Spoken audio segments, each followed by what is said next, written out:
Right breaking news చూస్తున్నాయి. ఆంధ్రప్రదేశ్ శాసనసభలో Visakha dairy అవినీతి విచారణకు స్పీకర్ అయ్యన్న పాత్రుడు ప్రత్యేక హౌస్ కమిటీ ఏర్పాటు చేశారు. నవంబర్ 20న అసెంబ్లీలో ఏకగ్రీవ తీర్మానం చేయగా స్పీకర్ అయ్యన్న పాత్రుడు కమిటీని నియమించారు. కమిటీ చైర్మన్ గా జ్యోతుల నెహ్రూను నియమించారు. కమిటీ సభ్యులుగా బోండా ఉమామహేశ్వరరావు, వెలగపూడి రామకృష్ణ, పల్లా శ్రీనివాసరావు, గౌతు శిరీష, ఆర్వీఎస్, కేకే రంగారావు, దాట్ల సుబ్బరాజులను నియమించారు.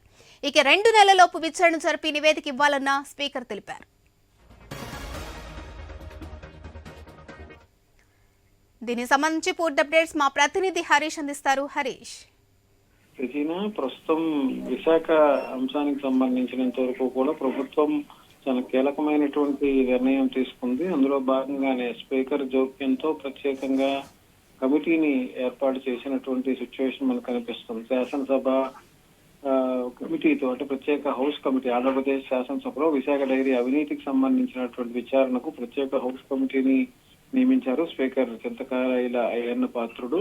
విశాఖ డైరీ అవినీతి అక్రమాలకు సంబంధించినటువంటి విచారణ కోసం హౌస్ కమిటీని నియమిస్తున్నట్లుగా ఆయన ప్రకటించారు. నవంబర్ 20న శాసనసభ ఏకగ్రీవంగా తీర్మానం ఆమోదించడంతో ఈ కమిటీని ఏర్పాటు చేస్తున్నట్లుగా స్పీకర్ వెల్లడించారు. చైర్మన్ గా జ్యోతుల నెహ్రూతో పాటు కమిటీ సభ్యులుగా శాసనసభ్యులు బోండా ఉమామేశ్వరరావు, వెలగపూడి కృష్ణబాబు, పల్లా శ్రీనివాసరావుతో పాటు మరికొంతమంది శాసనసభ్యులను కూడా కమిటీ విచారణకు నియమించింది. కమిటీ సమగ్ర విచారణ చేసి 2 నెలల లోపు విచారణను పూర్తి చేసిన తర్వాత నివేదిక సమర్పించాల్సి ఉంటుందని స్పీకర్ అయ్యన్న పాత్రుడు ఆదేశాలు జారీ చేశారు. ప్రజాస్వామ్య పరిరక్షణలో కీలక అడుగు పడుతుంది. అందులో భాగంగానే కూటమి ప్రభుత్వం అధికారంలోకి వచ్చిన తర్వాత హౌస్ కమిటీకి సంబంధించినటువంటి ఇష్యూస్ ని టేకప్ చేసి ఎక్కడైతే అవినీతి జరిగిందో, ఎక్కడైతే ప్రజా ధనాన్ని దుర్వినియోగం చేసేటువంటి కార్యకలాపాల్లో భాగంగా గత ప్రభుత్వం తీసుకున్నటువంటి నిర్ణయాలకు సంబంధించినటువంటి